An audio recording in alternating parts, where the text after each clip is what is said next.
So let's see how to use style sheet now. And for that we import style sheet from React Native package. Next, using the style sheets, we can save all our styles in a constant, and I will name that constant as styles.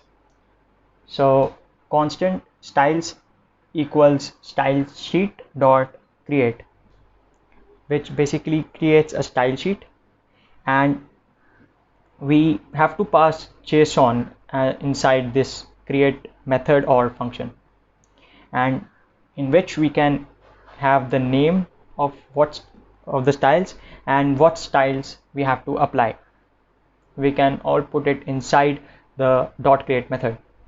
So the first style that we use is base text, which would be applied to all the text elements. So I name it base text, and inside that I will provide another JSON as its value. So the first styling property would be font size, and the value would be 24 for that. Now to whichever element I apply this font size, its text size would change to 24 units. Now let's apply this base text attribute to our first element. So we write style equals curly braces for to evaluate the JSON, and inside we write styles dot base text. Now this returns us a JSON whose value is set to be font size of 24.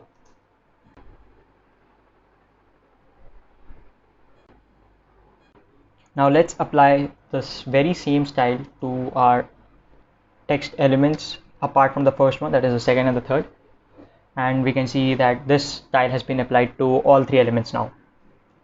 Now in the base text class for styling that we have made, I will add padding as 10 and margin as 10 along with font size, and now we can see that to all the elements on which the base text has been applied, these particular styling properties have been applied as well. Now also I make a border width of 10, and we can see a border has been made, and once I update it, we can see that border has been updated as well.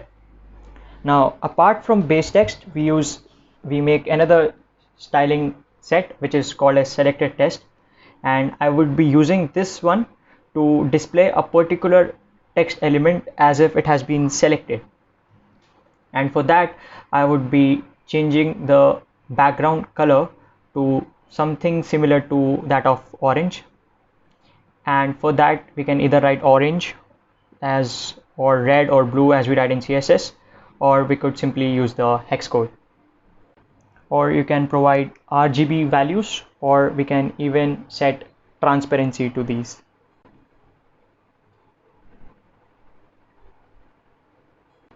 Okay, now the second element that I have, I want to display it as if it has been selected. So for only the second element, I would apply the styling selected text to the second element.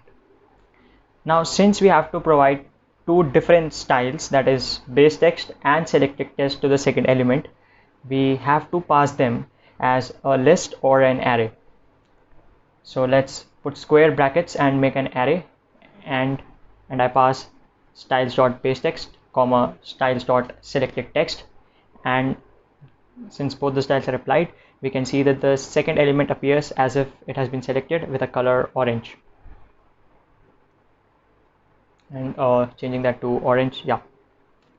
Now in selected text, if I apply font weight to bold, you can see that the second element now appears in a bold font.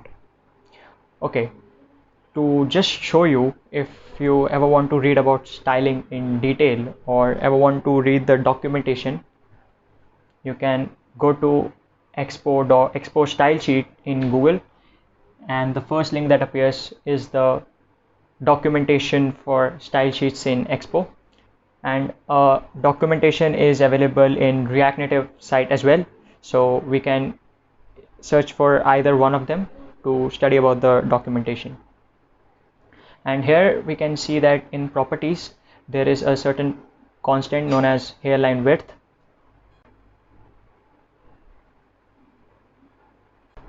Now to use the hairline width, we can use it as a value to be provided, and for that we can write stylesheet.hairline width, and with that the width of the border has been set as the value of that particular constant.